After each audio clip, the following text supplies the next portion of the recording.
back on the side, really my more favorite content that I make is my podcast. And Pay Me No Mind was the podcast, and then that migrated over here to the YouTube channel. And then last year I wanted to get back to the audio only podcast, and I don't know, It's Always Personal just came to me. I was on vacation when I recorded the first episode of It's Always Personal. And, for me, my personal preference is that I think the podcast is the place to discuss, is the best place to discuss certain things. Those who choose to, operate and do their thing on YouTube, that's fine. Whatever works for them. Patreon is that's whatever works for them. Whatever. But it's all challenging. It's all challenging. When I switched over and started talking about boxing to go along with the writing that I was doing online for boxing, it just was something to do. But anyway, without jumping right into that, I wanted to come back and talk about some bonus thoughts from a recent It's Always Personal episode that I put up. And I did a review of the movie Judas and the Black Messiah. I did a review of it, and then I had to come back and do a bonus episode defending Judas and the Black Messiah and the creative people who put it together, based on some shit that I saw on Facebook, some reviews that I saw on Facebook, some critiques, some criticisms. And I meant to just do like a 15-minute, 20-minute bonus episode. And then it turned into a lot more than that. And it just ended up being a full episode. And actually, I'm kind of shocked because it's doing very well in terms of the number of listens. I don't know why. I never get any feedback. But, and it's funny because I saw a review from Dr. Umar.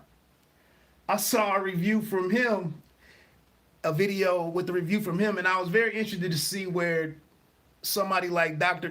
Umar, whatever, was gonna go with that movie. And then he got around to, he said it was excellent. And then he got around to his one issue with the movie was Daniel Kaluuya as Chairman Fred Hampton. And he started talking about whether or not Daniel Kaluuya had a Pan-Africanism mindset or mind state. And he said something about Daniel Kaluuya emphasizing his British accent on videos. He wasn't a fan of Kaluuya emphasizing his British accent in the press tour, that they all did around the movie. And that's when I kind of scratched my head with a comment from someone who calls himself a doctor and does all the stuff that Dr. Umar does. How does somebody emphasize their native accent? So that messed me up. But anyway, I had to come back. I had one more thing that I had to touch on with Judas and the Black Messiah. And then I'm going to move on from that topic altogether. I also want to shout out, I want to encourage people to watch this Amen show or series that's on Netflix. I believe it was put together by Will Smith and Larry Wilmore. I think it's only 6 episodes of that. But I think it's a real reason of why to watch that. I also got a quick salute to Larry Wilmore and his Black on the Air podcast, which is starting to be in heavy rotation for me. One, because he can get guests that I can't begin to try to get. So shit, I listen to it I listen to him talk to the people over on his Black on the Air podcast. And then also I wanted to talk about another interesting project that's out there, a new movie in the United States versus Billie Holiday, which was created and directed by Lee Daniels. And that one is on Hulu. So let me see this timestamp. So one of the major criticisms that really pissed me off about Judas and the Black Messiah, like how could you be that myopic in your criticism of something? How could you be that simple? In my opinion, it's pretty petty, pretty small-minded. When such a bigger overall or overarching issue was dealt with so seemingly honest or honestly, in that the government, the United States government, was involved single-handedly. The United States government was involved in assassinating one of its own citizens. And we could come from this and view the movie as a failure. I'm blown away on that. I'm blown away on that. One thing that I said beyond It's Always Personal before, a couple of weeks before the Judas and the Black Messiah review, one of the things that really, it was an episode that I did just reacting to the shit on January 6th with the Capitol situation, which a lot of brothers might not even give a shit about. I saw some of the crazy or the remarks and attitudes towards that and was like, okay, more shit for me to ignore. But the one thing that I'm seeing, one parallel that I'm seeing between what I saw in the Black Panthers from watching, that's not my first time knowing about the Black Panthers.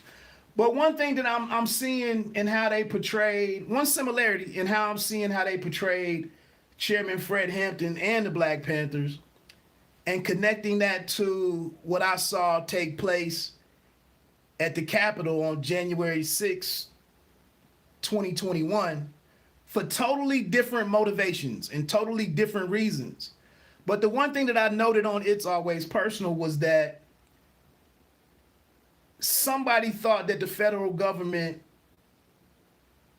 was on some bullshit and was behind some bullshit that negatively impacted their way of life or their way of living or their livelihood or their community. And so the Black Panthers went out and set about to go and do something about that. And the individuals who went and did what they did on January 6th at the Capitol, they thought that the federal government did something against them. And what I was talking about in that episode of It's Always Personal was me struggling with that level of hypocrisy, that they could go do what they wanted to do on January 6th, 2021, and go do some highly illegal shit without even showing any proof, any receipts that they had been wronged in this one situation. But conversely, for the Black Panther Party and what we saw, what they did with Judas and the Black Messiah, these people had real reasons for why they were opposed. They opposed the federal government. So that's one thing that I dealt with on there. But the one thing in looking at the criticism of the movie, like I said, with people talking about that they had an issue with Daniel Kaluuya playing who's British, and I guess his family, his origins, the origins of his family is he's Ugandan, grew up in London.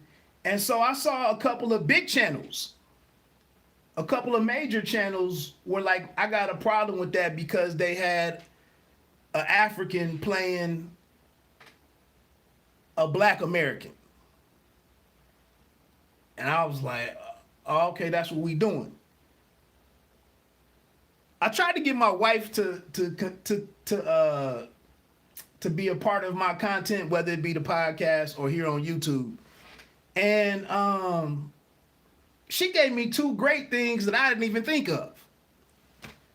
And yesterday, while I was out on my bike ride, getting some exercise in, I was revisiting the soundtrack for Judas and the Black Messiah, and I wanted to come back and I had some other thoughts on it. But one thing that my wife mentioned to me, I'm like, damn, babe, I need you to be a co-host. But she said, Chadwick Boseman played Supreme Court Justice Thurgood Marshall in the I didn't forgot. Maybe it was Marshall. Was that the name of it? That doesn't sound right. But Chadwick Boseman played Thurgood Marshall in a movie. It's really not all that important that the person who plays the role doesn't have to look like the person that they're supposed to be portraying. It's great when it happens. It's great when you have Jamie Foxx and playing Ray Charles. It's great when it happens. But we can't be that small-minded to demand that it has to happen. That's not a prerequisite for the movie. Now, the whole thing with Daniel Kaluuya being African versus being a black American, an American descendant of slavery, a foundational black American, those are new arguments for me. I have no thoughts whatsoever on that. I mean, if you want to take it there, you can take it there. In my small mind, the greater win was the movie being made and for people to walk away from the movie understanding what happened. And I think they overwhelmingly they accomplished that with the movie. Daniel Kaluuya playing Fred Hampton and being 12 or 11 years older than what Fred Hampton was when he was assassinated. Again, I hope you were just as vocal and has as an equal issue with Chadwick Boseman playing Thurgood Marshall. And like I said on the podcast, you don't know what goes into why a director goes with a certain actor for their movie. At the end of the day, again, movies, music, it's made to sell. It's made to bring in money. It's made to gain a profit. It just, sometimes it's dope when there's also a great message that's included in doing so.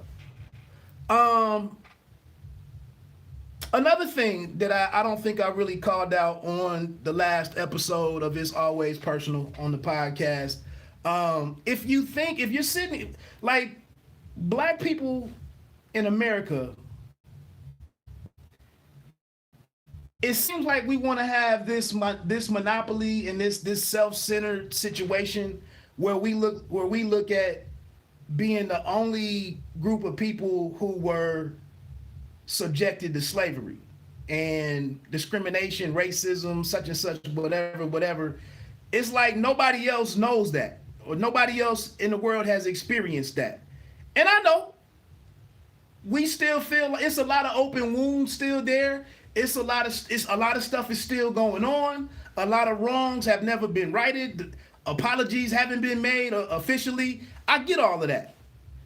But I just want to, again, suggest,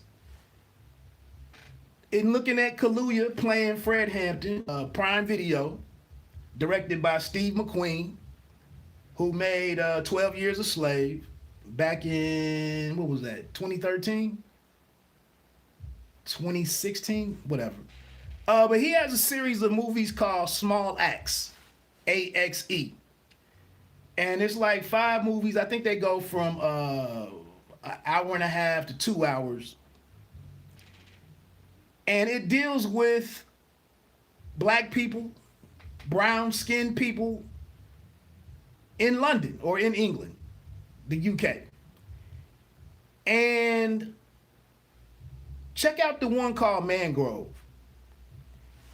And Mangrove was it was about this cafe that this West Indian guy opened up, a black man.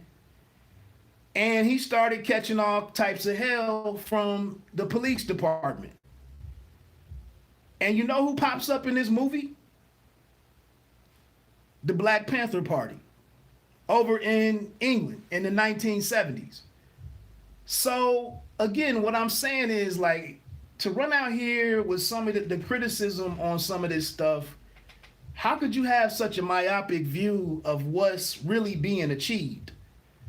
And how do we have such a limited interest in the situation of others and understand that there's some connectivity there, so on and so forth? But again, you know, people can choose to live their life with the blinders and the shutters that they want to live and be good with it. Another thing that was interesting about this Small Axe series, that Mangrove, the Mangrove episode actually details a 1971 court case that was like the Mangrove 9, where these 9 West Indian people were put on trial and were facing lengthy sentences because they tried to get they opposed the police. And it was a Black Panther Party styled protest that they organized, and it ended up with these 9 individuals being put on trial. And the movie goes into what happened with that trial, and it's all the same stuff that we're talking about. It's all the same stuff that we're talking about, that we've been dealing with. Another dope thing in there, one of the other ones was about the first black police, basically in London, and John Boyega from the Star Wars situation. He stars in that one. This man was a chemical engineer, I believe, and he thought that there needed to be someone on the police force to help black people over there be policed better, for there to be better relationships between the community and the police. And so this is after his dad is attacked by the police and beaten up by the police. I think his dad might have been Jamaican or Haitian. And so he goes against his father's best, wishes, and goes and joins the police force. And guess what? He encounters discrimination, racism. He's singled out.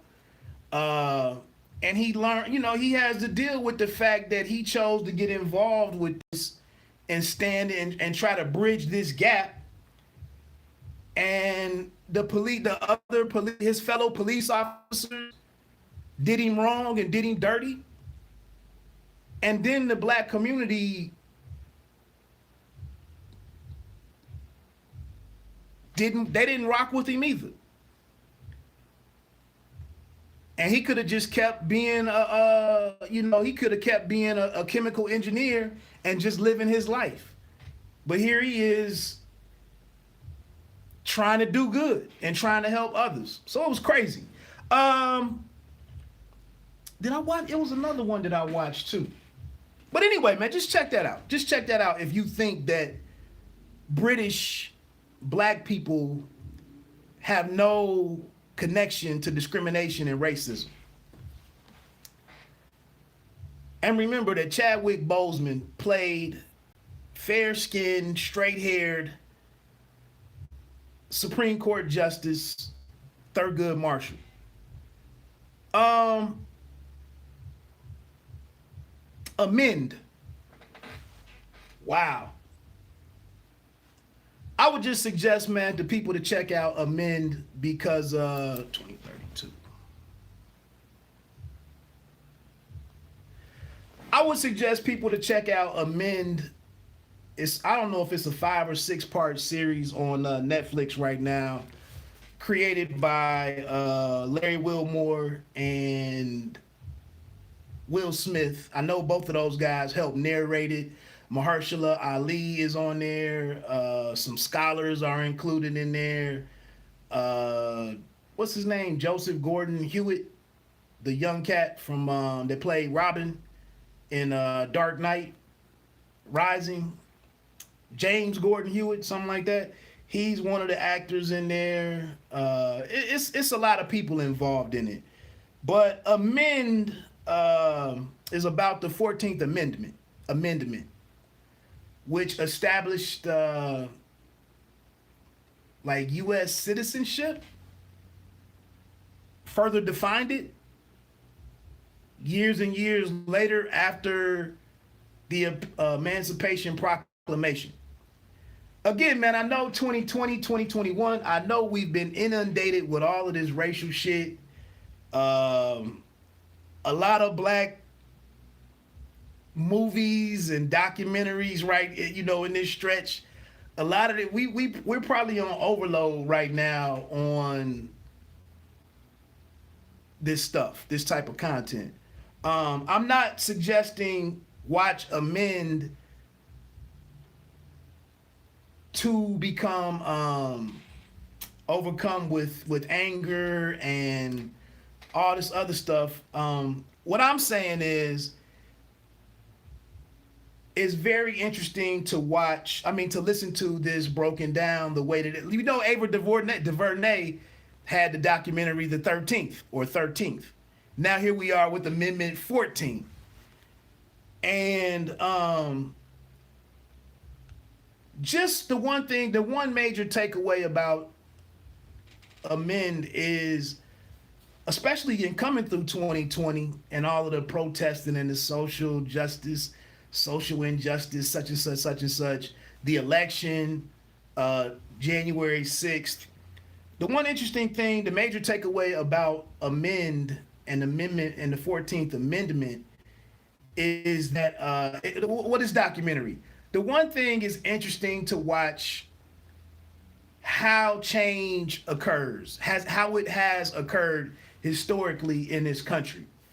And again, man, I mean, it points the finger at the federal government and how the political process in the country has been used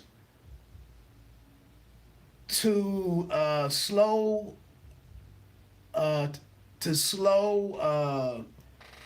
change and progress and improvement and equality and all of that type of stuff. And it's also interesting to note how the people who wanted change, how they wrestled it away from the government, and how they had to rely on the law to make this stuff happen. And again, when I go back to Fred Hampton, the Black Panthers, this, you know, some of the small parts that we did see of what the Black Panther Party platform was all about, it's more than just people just giving speeches, man. It's real boots on the ground. It's real organization. It's real sacrifice. And that's the thing. Well, that's why I don't really care about YouTube, because there's very little real sacrifice that takes place on YouTube that results in anything really getting done. And there is no progress without sacrifice, some kind of sacrifice. And so to me, you know, YouTube is just very superficial. Not to say that there aren't some people on here really using this platform for better stuff and bigger stuff. I've been very complimentary and very high in my praise with these brothers that this EYL channel or Earn Your Leisure channel. I can't talk about them enough. I can't talk about them enough. But this amend documentary, man. I mean, a lot of the stuff, the storytelling, the cartoon segments to show like different historical events. Ida B. Wells, her contribution to the struggle. And again, man, just more how many times in 2020 and 2021, how many times have you seen the Tulsa, Oklahoma situation dealt with? Black Wall Street from, I think it was 1921. How many times in 2020 and 2021 did we see that dealt with? And I'm 45, and for damn near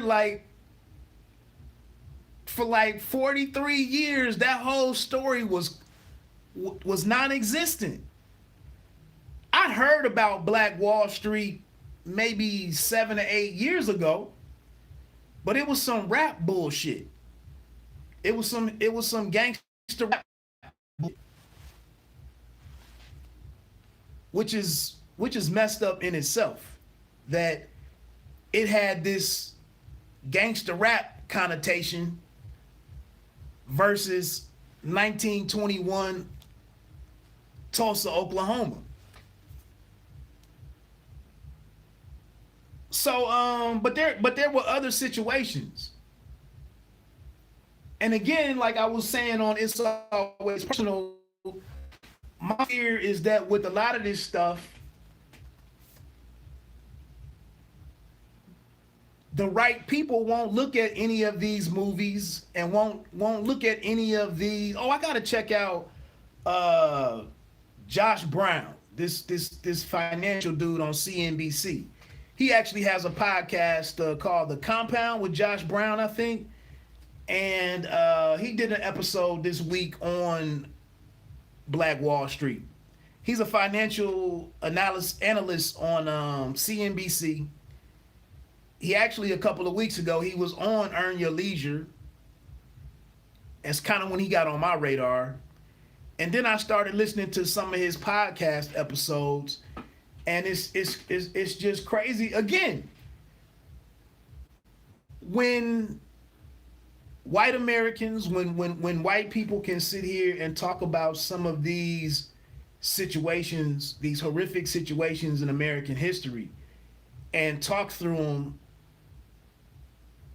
not that they need to be validated or confirmed as true because this white person is talking about it, but if you get to know Josh Brown's content and how he ties together history along with his analysis of the stock market and investments and so on and industry and all this stuff,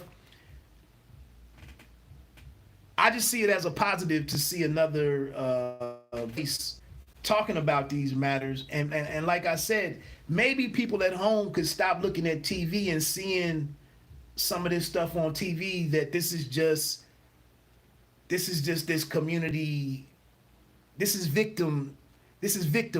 You know, they don't have any real or legitimate grievance here. They're just out here just tearing up the community. They're just blocking the highway for no reason. And some of the imagery and the storytelling in Amend, again, gives a lot of legitimacy and credence to some of these things that we never dealt with in this country. I even started talking about this last year after watching this ACLU video that I talked about a number of times, and this presentation on there about white supremacy And what's this? It's this mantra from the Confederacy: the lost cause, or the lost war, the lost struggle, or something. Again, man, to get to your mid-40s and to learn some of this stuff is just is crazy. But everybody needs to learn it. At some point, everybody needs to understand it. And then lastly, let me write this time down. 3050. I'm doing this is a real time podcast here. So I can put these timestamps on here to save people some time that might not want to hear all of the stuff that I'm talking about. Damn, is that the halftime score? 14 points for the Spartans? Again, man, like I said, 2020 and 20. Oh no, it's not. It's 7 minutes left. And if I was like, damn, Spartans. 2020 and 2021. Some of the movies, the TV program, the series, the limited series, the documentaries, a lot of this stuff has been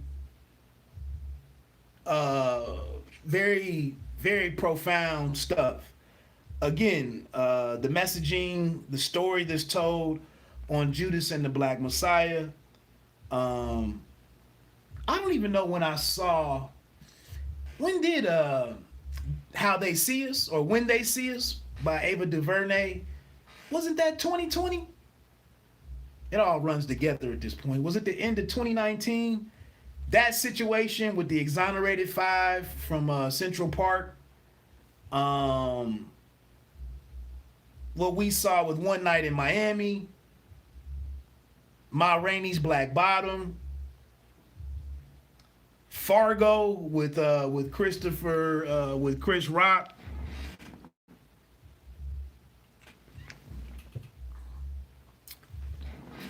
The George Floyd situation, the Ahmaud Arbery, the Breonna Taylor stuff, like the election, Donald Trump, when large portions of Black America, you know, started coming after him and confronting him. The NBA in the bubble, the NBA and the NFL, and Major League Baseball for a while. We've really been hashing this out over the last, 12 or 14 months. I mean, damn.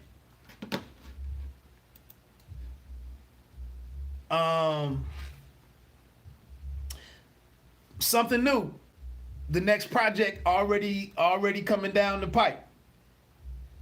The United States versus Billie Holiday. I just checked this out on the Larry Wilmore podcast. Black on the Air? Or is it Black While on the Air? I think it's Black on the Air. Anyway, just search for Larry Wilmore. Black While on the Air. That don't sound right. Anyway, he has director Lee Daniels on there, on the most recent one. And this movie is available on Hulu. You can check this, you can use your free trial for Hulu if you haven't used it, or used it a number of times or whatever. I don't know how they do it or how they monitor or track it. But if you can, if you didn't want to get Hulu to watch it and pay another subscription, I just canceled like 3 yesterday. I had to sit down and with a book or a list and get some shit that I had been paying for, just letting it go. And but anyway, I don't have Hulu at the moment, but I need to check this movie out. And again, with the title, which the title of the movie indicates, the United States versus Billie Holiday. I've always heard Billie Holiday. I've heard fans of Billie Holiday. Some different recording artists were fond of her. Again, this is another story that is taking Hollywood. And isn't it crazy how Black theater and film keeps dealing with these stories? Like, we don't make the Matrix, we don't make Superman. We just keep dealing with these stories from the past that with each year it becomes more and more troubling to watch these types of movies. But I'm gonna check this one out. Again, starting in the 1940s. Billie Holiday, by the way, is played by recording artist Andra Day. But Billie Holiday wrote and sang the song "Strange Fruit." Again, this was her reaction to the lynching that took place during and coming out of or working through Jim Crow, when 4,000 something lynchings occurred in the United States. And so Strange Fruit is about seeing the bodies of black individuals, black people, hanging from trees. I didn't look into the lyrics. I could have pulled some of the lyrics up, but this was her song to seeing that occur. And the government, the federal government, was upset with this song being out there, with the song being so popular, and with it being from an individual who was so popular and so loved. And so somehow or another, I gotta watch the movie, but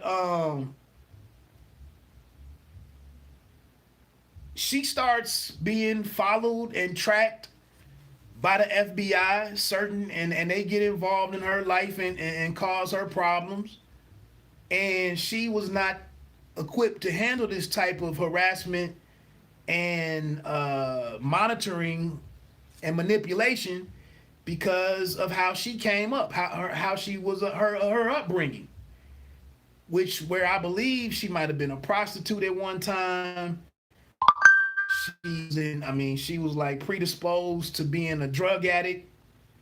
Her finances started getting messed up. Obviously, if you're sitting around doing a bunch of drugs, you can't stay on top of everything.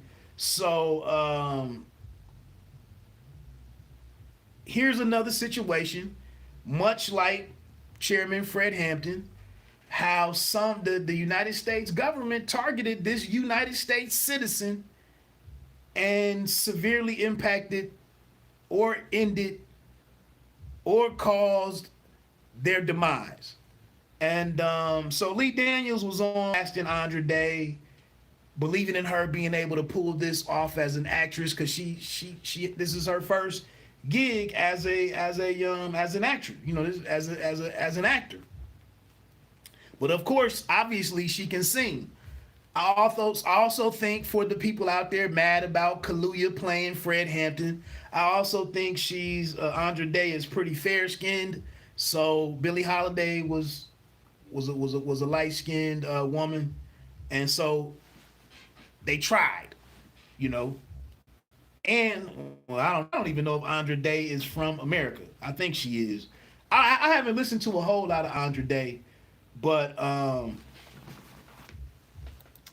I just heard the interview and thought it was very interesting. It is Larry Wilmore, Black on the Air, which is I think it's a part of the Ringer network. Incidentally, speaking of more of some kind of radical stuff, Charles was the last guest on Black on the Air, and he was talking about he's recently published this book encouraging a black migration back down to the deep south. And it goes into how to harness political power and blah. And Larry Wilmore was not really buying that suggestion and the thesis, but they talked through it, and Charles Blow just put together a very interesting very interesting argument of why black people should consider this. This is even encouraging black people to move to Mississippi. Keep in mind, NFL Hall of Famer and NFL great Deion Sanders is coaching at Jackson State, which I believe is in Mississippi. And that blows me away that Deion Sanders would leave the state of Texas. Again, sacrifice. What I was just talking was sacrifice. You can't sit here and you can only sit around and talk about doing shit for so long before you have to sacrifice something you really want to see real change. And I'm just blown away. I haven't even talked about that on It's Always Personal. But the thought that this man would leave to go live in Jackson, Mississippi, I gotta tip my cap to him. So I wasn't really gonna bring this. I really wasn't gonna bring this detail up, but I'm gonna get to it about boxing because I talk about boxing here. But again, go check out. I'll probably do a review in the upcoming weeks or upcoming days about the United States versus Billie Holiday. I saw some of the trailer. It does look fascinating, and I'm just. Again, I don't know how much more I can take to know that, what black people were going through in the 1940s, the 1920s, up through the 1970s. And then, getting into the 80s and 90s when so much progress was actually was truly realized.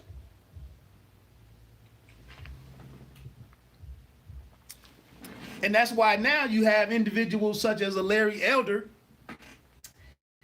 and a Thomas Sowell, and a Candace Owens, who are adamant about racism being the least of your worries as a black person. Racism in America is the least of your worries. The last thing that I wanted to touch on was about what I just said, sacrifice. It has bothered me in a way that my boxing talk really hasn't grown the way that I had hoped it would grow on YouTube. I'm not really so bitter about it, but I understand. I came to understand that you really had to fit into this group in order to kind of get membership. Membership has privileges. Membership has privileges. And I just recognized that, that in order to really attract black viewers and black subscribers to my boxing talk, you had to it would help. Matters would be expedited if you were kind of endorsed by this online group that I wasn't aware of until being on YouTube for a year. I didn't even know who this group was. But again, I think I said on the last It's Always Personal, I'm a naval vet. And Navy stands for never again volunteer yourself. I don't join nobody's group. I ain't really into joining nobody's group, until I'm on the other side of the grass. That's probably just not gonna happen. But I kind of laugh at this group in a lot of ways, and I kind of laugh at a lot of the individuals who I saw doing really well with being endorsed by this group and benefiting from blind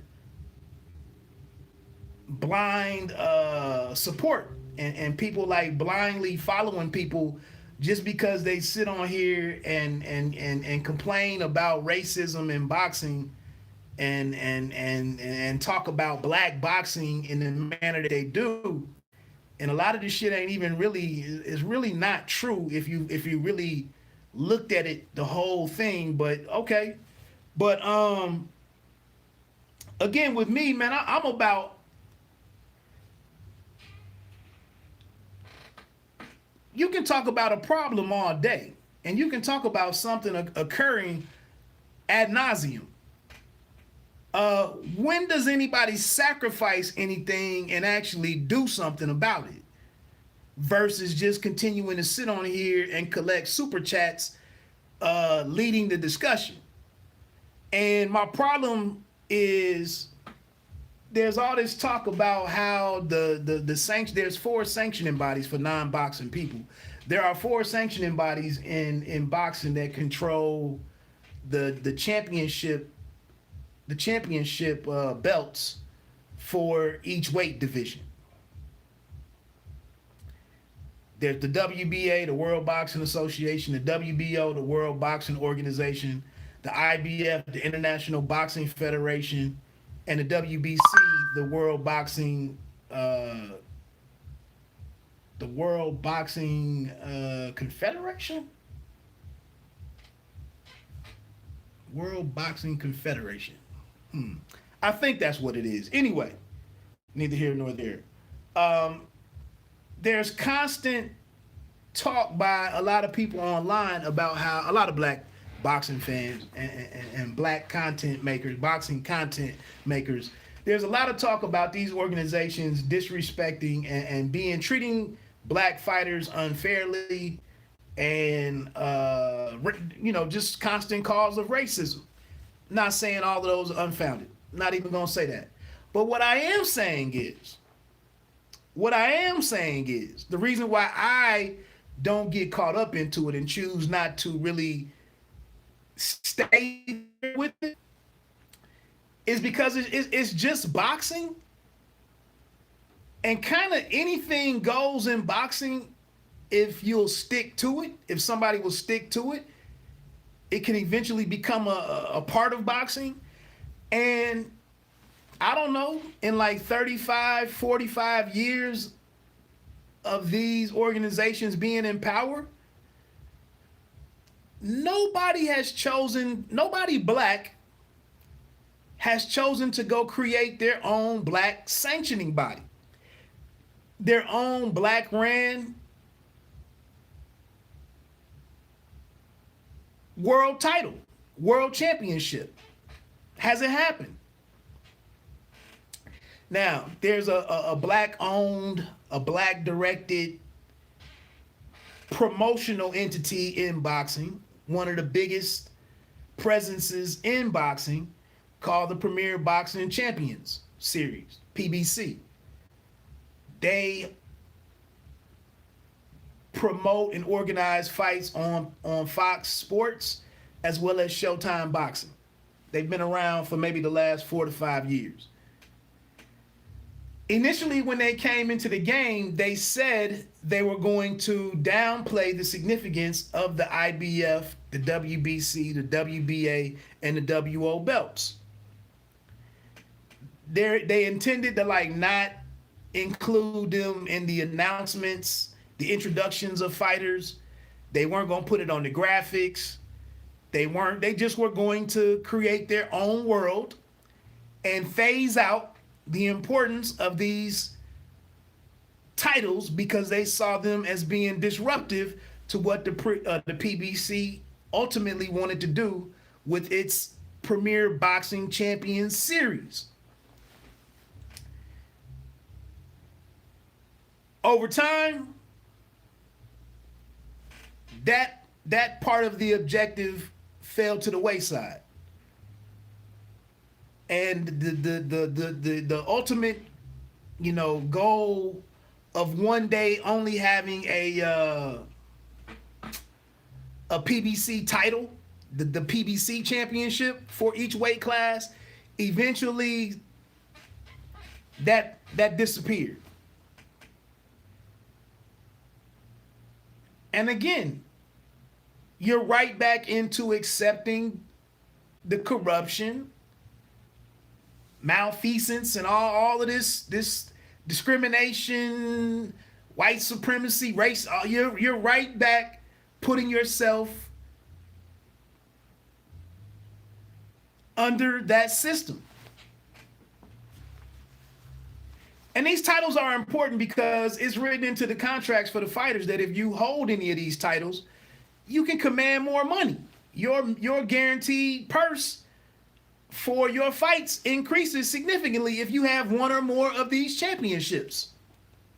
Even if you win some of the junior championships, there's some. If your manager took care of how your contract was set up, it's money in these trinkets. On the back end of that, the sanctioning bodies in managing their top 15 and administrating, how the championship, how people can compete, how people move up the rankings, become contenders, and earn shots at the titles.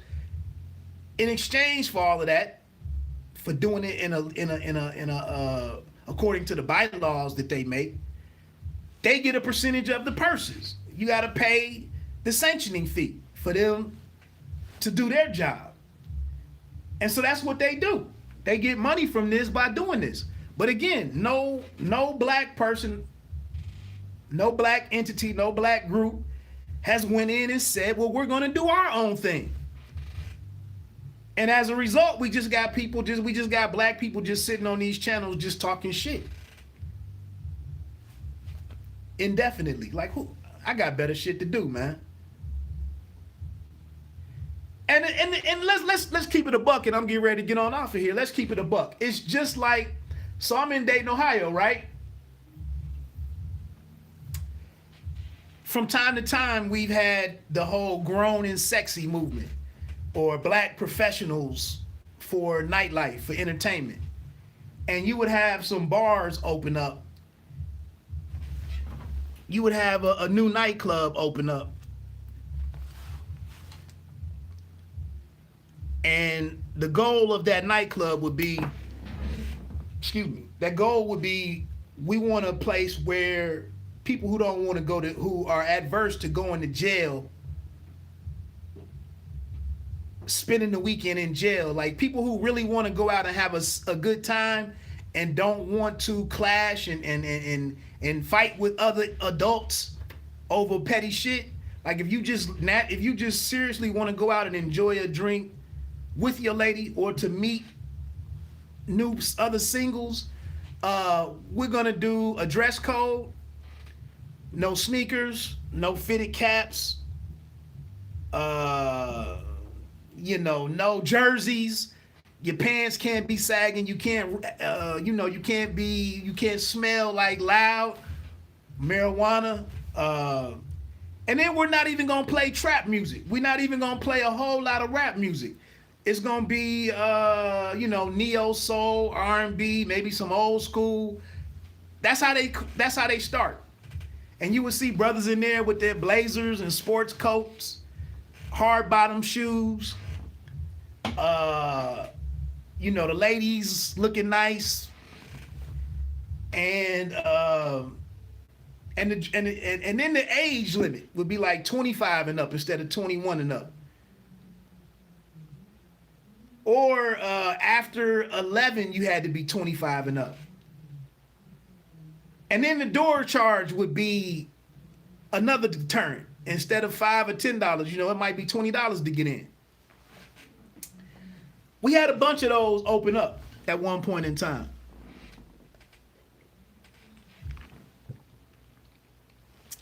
And what happened every time? You understood that in trying to narrow down to this group of this certain type of patronage that you wanted, you were cutting into your profits. You were cutting into you were limiting your opportunity to generate revenue. Because people would just go to the after hours spot, or basically the modern juke joint. They would just go down there. And you see their parking lot all filled up, and you got like 35% capacity.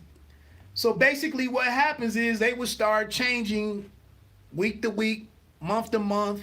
The age limit would come back down from 25 to 21. Shit, it even dipped down to 18. Now you got a mix of people who can drink and who can't drink in here. Then they would start playing hip hop until 10 o'clock or 10:30.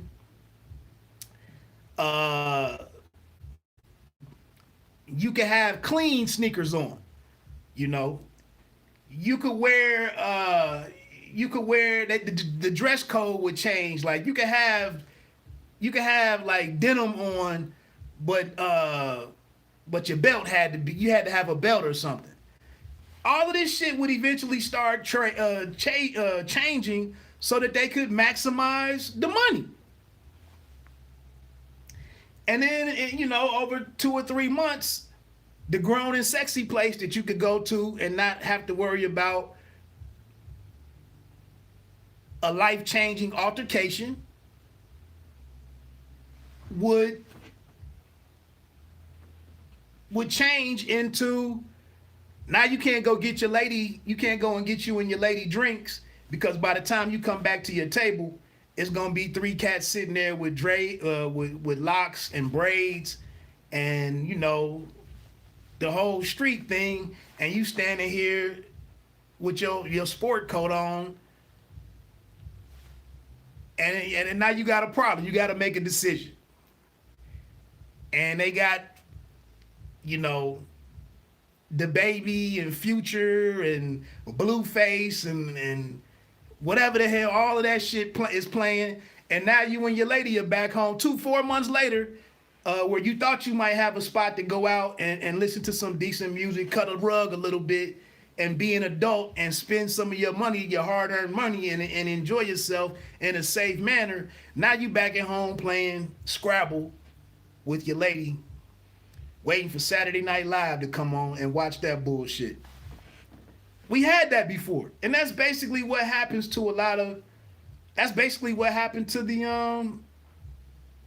over time. You know, the PBC was like, "Hey, we gotta. It costs too much money to do that shit. We're not sacrificing that money to for the administration of figuring out these belts and all. It ain't that important. It's not all that important. All they did was they didn't recognize one of the 4 sanctioning bodies because the ops had a foothold with that particular sanctioning body. So again, man, without any real sacrifice, without me seeing any real sacrifice, a lot of this bullshit I see, man, with somebody talking this and that, that's just talk, man. That's just talk. So anyway, let me recap and get on out of here, man. I would strongly suggest checking out the Small Axe series. It's 1 out of 5. It's directed and put together by Steve McQueen. And it's just about some, you know, black and brown skinned people in Britain, in London.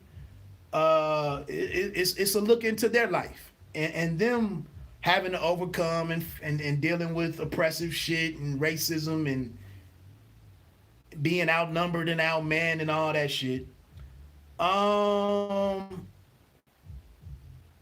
Amend.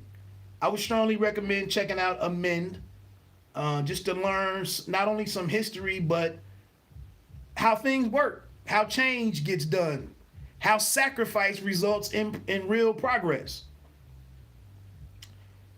And then also the United States versus Billie Holiday by writer, director, producer Lee Daniels, which is available on Hulu. And that's the you know, and again, it's similar to Judas and the Black Messiah.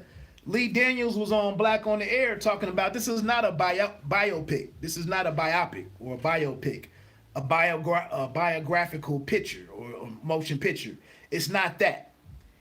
It is really the objective of the script and of the movie is to talk about the FBI's meddling in her life and how it contributed to her demise. It does deal with it, you know, and it deals with her upbringing that was tragic and made her ill-equipped to fight back against the United States government. So I'm gonna check that out tonight.